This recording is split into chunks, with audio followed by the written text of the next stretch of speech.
नमस्कार दोस्तों, मैं हूं आपका दोस्त, आपका होस्ट आर के, और आप देख रहे हैं आर के ट्रेडिंग। तो दोस्तों, तारीख है 12 मार्च 2023 और यहाँ पर मैं आपके सवाल मेरे जवाब का 209 एपिसोड लेकर आपके सामने मैं हाजिर हूँ। दोस्तों, ज्यादा सवाल यहाँ पर नहीं है लोगों के, एक्चुअली 2-3 सवाल है, तो जल्दी से हम लोग उसको देख लेते हैं, क्योंकि मैंने मैक्सिमम सवाल के जवाब भी वीडियो में दे देता हूँ, तो हो सकते हैं लोगों के क्वेरी इस बार कम आए। चलिए, खैर जो भी है, जिनका भी सवाल है मैं उनके जवाब देने की पूरी कोशिश करता हूँ। कोई पर्सनल बाइंग और सेलिंग की सलाह यहाँ पे बिल्कुल भी नहीं होगी। अगर आप ट्रेड करते हैं या उन स्टॉक्स पर आप पोजीशन बनाते हैं, अगर कोई स्टॉक रिलेटेड होगा तो वो आपकी अपनी जिम्मेदारी होगी। बाकी साइकोलॉजी वाला वीडियो सवाल जो होगा वो पूरा ध्यान से देखें। और मेरा इंटरडे ट्रेडिंग कोर्स का इनरोलमेंट स्टार्ट है दोस्तों, 17 मार्च तक लास्ट डेट है, 17 मार्च 2023 और 20 मार्च 2023 से बैच स्टार्ट है। मेरे मोबाइल ऐप के थ्रू आप इनरोलमेंट ले सकते हैं। तो चलिए सवालों का सिलसिला शुरू करते हैं।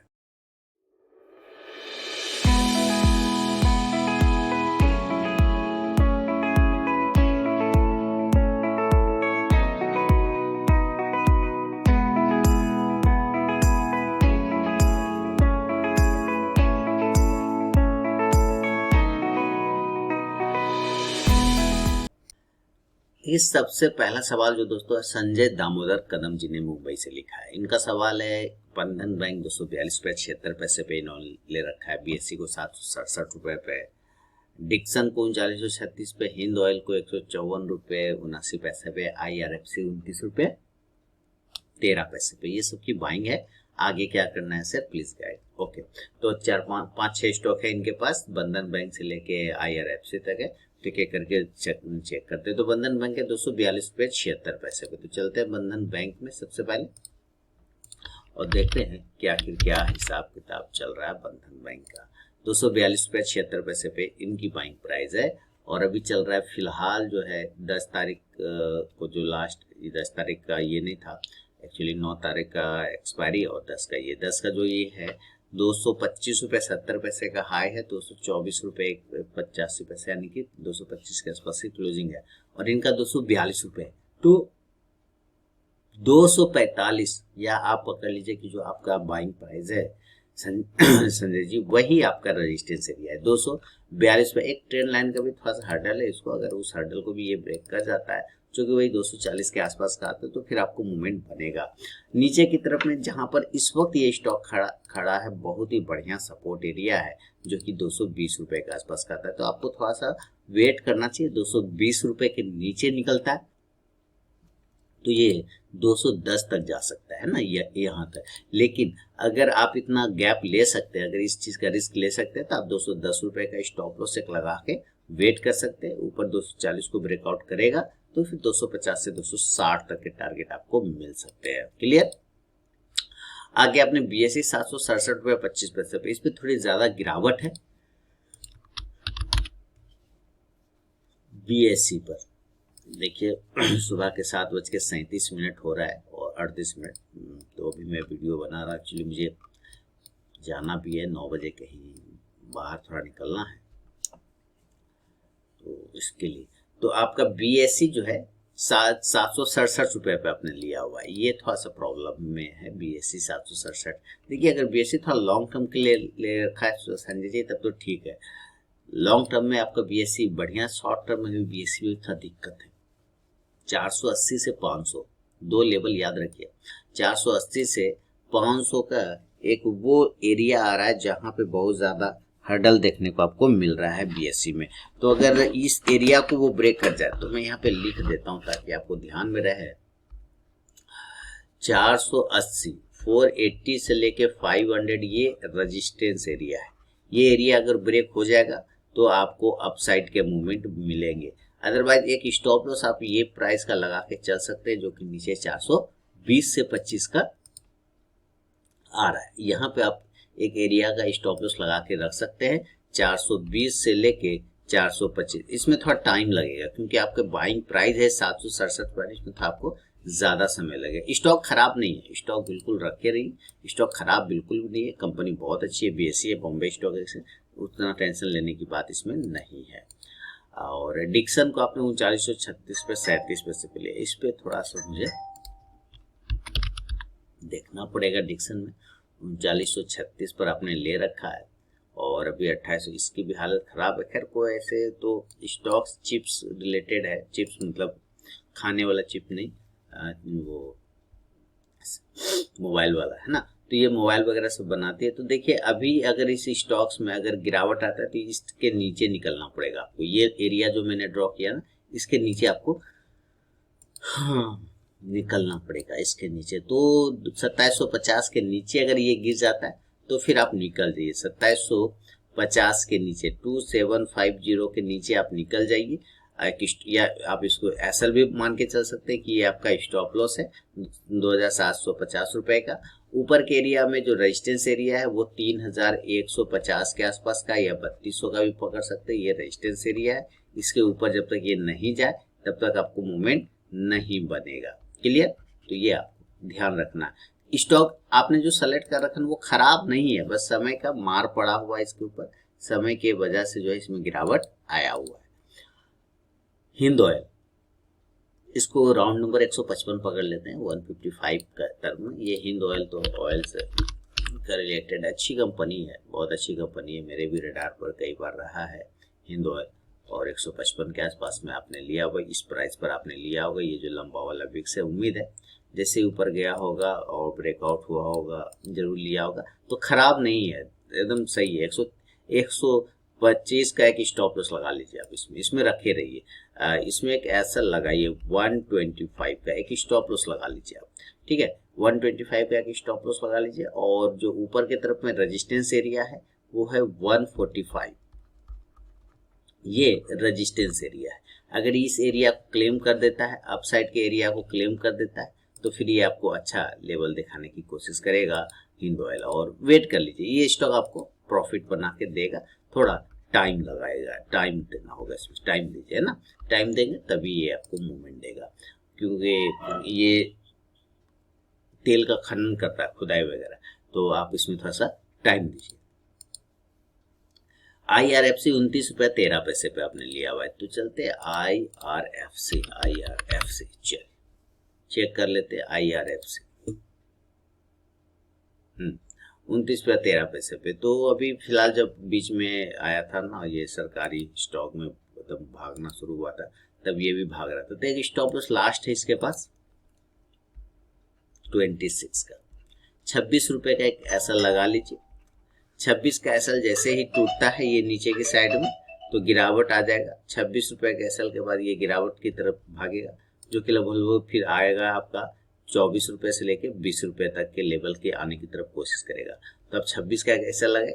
हाँ, अगर आपने इसके लिए एलटी के हिसाब से रखा है, एलटी मतलब लॉन्ग टर्म, अगर आपने थोड़ा लॉन्ग टर्म के हिसाब से रखा है तब आप इसमें वेट करिए, ये आपको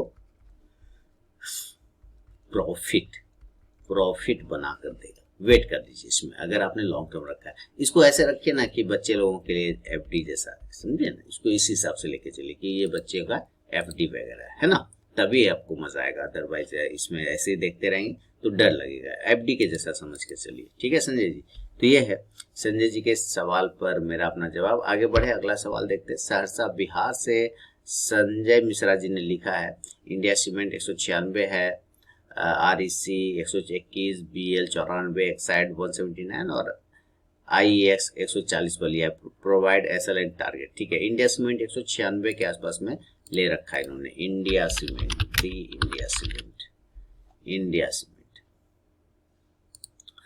196 पर ले रखा है। ओके, हाँ,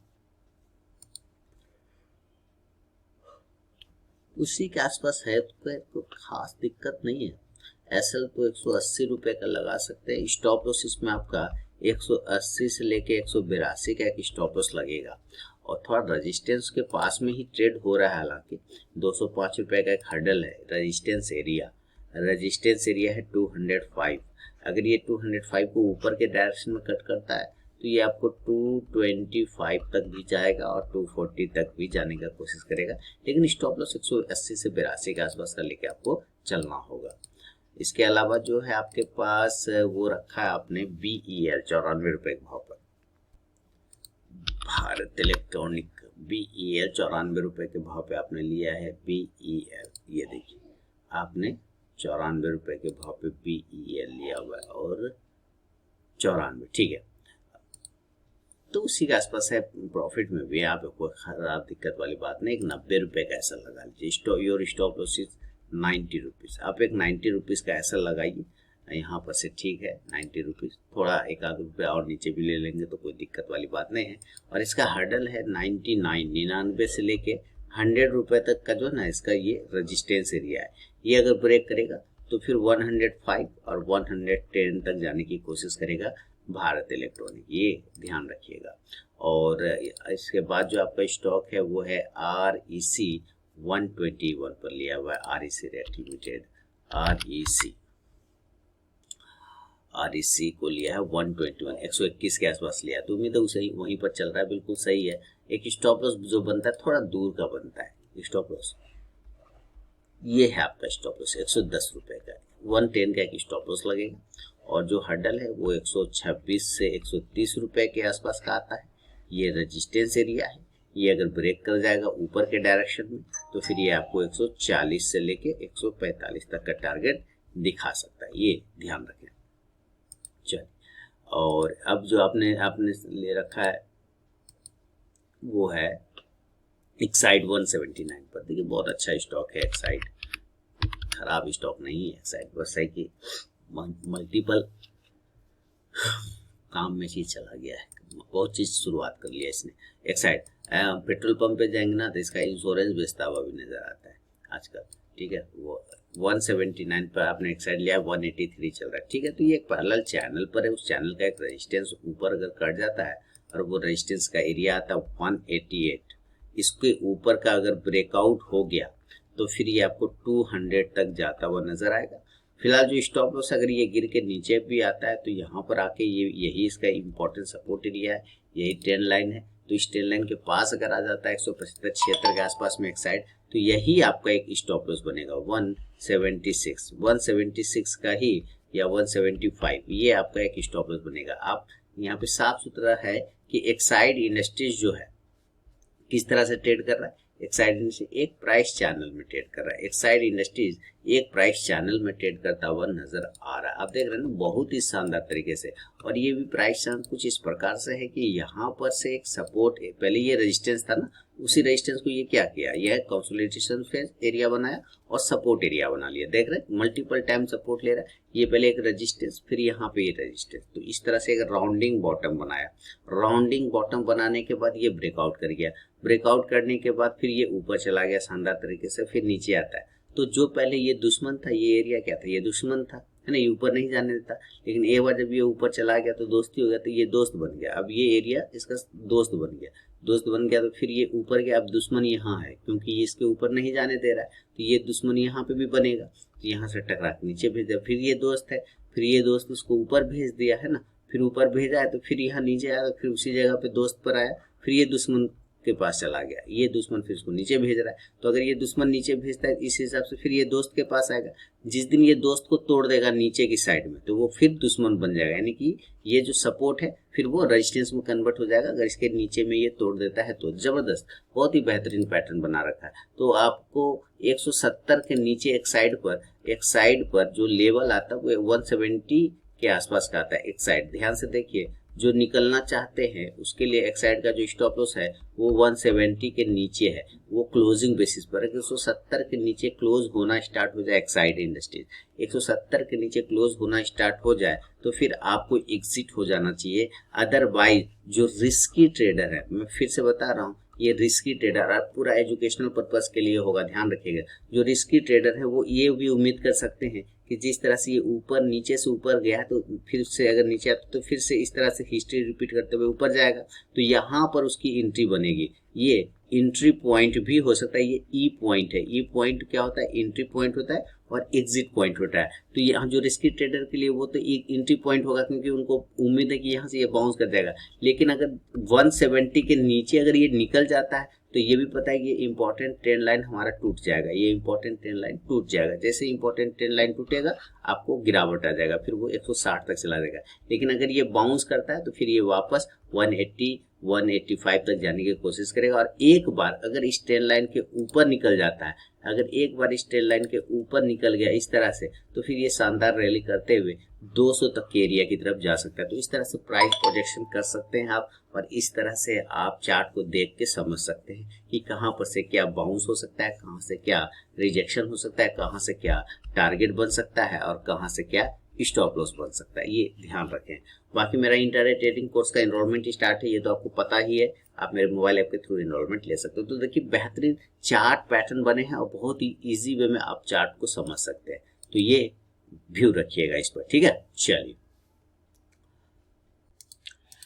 एक साइड इंडस्ट्री के बाद आगे बढ़ता हूँ, और IEX 140 के आसपास में आपने लिया है। ओके, IEX के पास जो है आपका 140 है IEX, तो चेक करते हैं IEX को, और 140 के आसपास की बाइंग है आपकी, उसी के आसपास है 150। ऑलरेडी आप अच्छे प्रॉफिट में। देखिए एक जो सपोर्ट एरिया है आप ही का बाइंग प्राइस है 140 का ही जो इम्पोर्टेंट लेवल है वही आपके लिए इम्पोर्टेंट एसएल है 140 रुपए का, ठीक है। तो और जो रेजिस्टेंस एरिया है बिल्कुल सही जगह पे ये खड़ा है। एक बार छोटा सा रिजेक्शन मिला भी है, यहाँ पे आप देख रहे हैं सेम पॉइंट पर एक रिजेक्शन मिला है। इस रिजेक्शन पॉइंट के ऊपर निकलने के बाद इसमें आपको एक बाइंग देखने को मिल सकता है।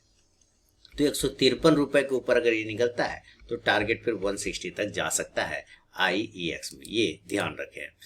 IEX के बाद आगे बढ़े, जो आपका शेयर प्राइस जो दूसरा स्टॉक्स है, तो मैंने एक साइड बता दिया, रेक बता दिया, बेल बता दिया, इंडिया। तो संजय जी आपके सारे सवाल का जवाब मैंने आपको दे दिया है।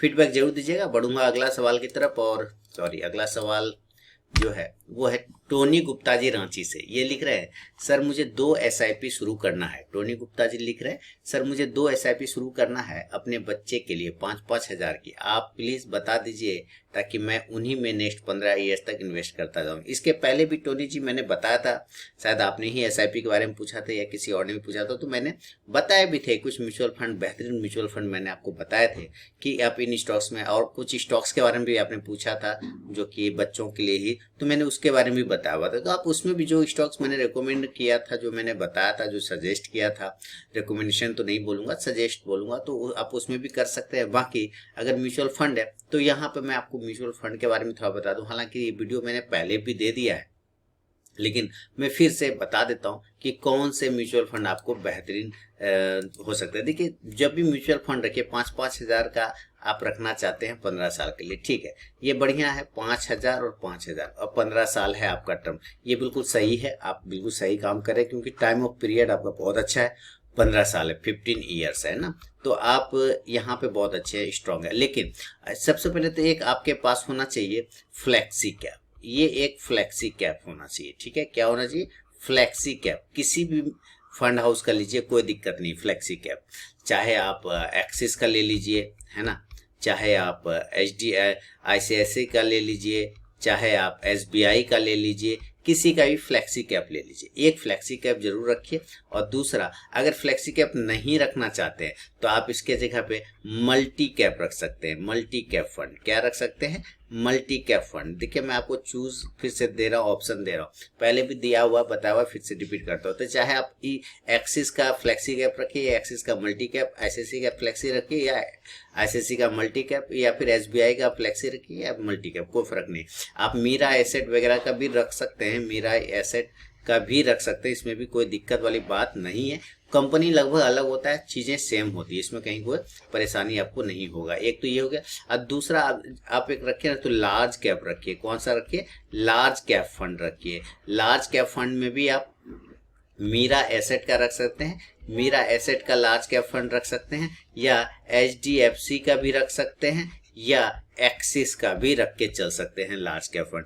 तो म्यूचुअल फंड में SIP करें, कोई प्रॉब्लम नहीं। तो चाहे एक लार्ज कैप उठा लीजिए जो कि आपको लंबे समय में रिटर्न देगा, और एक मल्टी कैप फंड रख लीजिए, या फ्लेक्सी कैप। ये क्या होगा? गिरावट वाले बाजार में भी अपने आप को फ्लेक्सिबल बना के रखता है। इसके लिए एक फ्लेक्सी कैप फंड या मल्टी कैप फंड आपके पास में होना चाहिए। तो ये है टोनी गुप्ता जी के सवाल पर मेरा अपना जवाब। उम्मीद है टोनी जी आपको आपके सवाल का जवाब मिल गया होगा, कोई दिक्कत वाली बात। बाकी मेरा जो है ये दिया हुआ mutual fund 5 best mutual fund के बारे में मैंने पहले भी बताया हुआ है, आप उस वीडियो को भी देखें, उसमें भी आपको पूरी जानकारी मिल जाएगी। मैं इसे बता देता हूँ अपने चैनल पर जाके कि कहाँ पर वो वीडियो आपको मिलेगा। देखिए मेरे चैनल पे आने के बाद ना आपको सर्च करना है म्यूचुअल फंड। सिर्फ मेरे चैनल पे आइए और लिखिए म्यूचुअल फंड, या आपको आ जाएगा best mutual fund for your investment, है ना। 8 नवंबर 2022 को मैंने ये पोस्ट किया था, लगभग 4 महीना पहले। तो 4 महीने में कोई खास चेंज नहीं हुआ है, वही चीजें हैं, सब कुछ सही है। तो आप इस वीडियो को भी देखिए, best mutual fund for your investment करके आपको सारी जानकारी यहाँ पे मिल जाएगा। और बेहतरीन म्यूचुअल फंड, 5 म्यूचुअल फंड मैंने यहाँ पे शायद बताए हुए हैं, आपको म्यूचुअल फंड को जरूर देखिए, आपके क्वेरी का आंसर आपको मिल जाएगा। बाकी मैंने इजी प्रोसेस समझा दिया कि कैसे आप म्यूचुअल फंड, लार्ज कैप और मल्टी कैप फंड में आप किसी भी कंपनी का रखेंगे तो कोई दिक्कत वाली बात नहीं होगी। तो दोस्तों ये था आपके सवाल मेरे जवाब का 209 एपिसोड, 209 एपिसोड मैंने आपके सवाल का जवाब दे दिया है। उम्मीद है पसंद आया होगा, पसंद आया तो जरूर फीडबैक करें और मिलूंगा नेक्स्ट वीडियो में। तब तक के लिए बहुत बहुत धन्यवाद।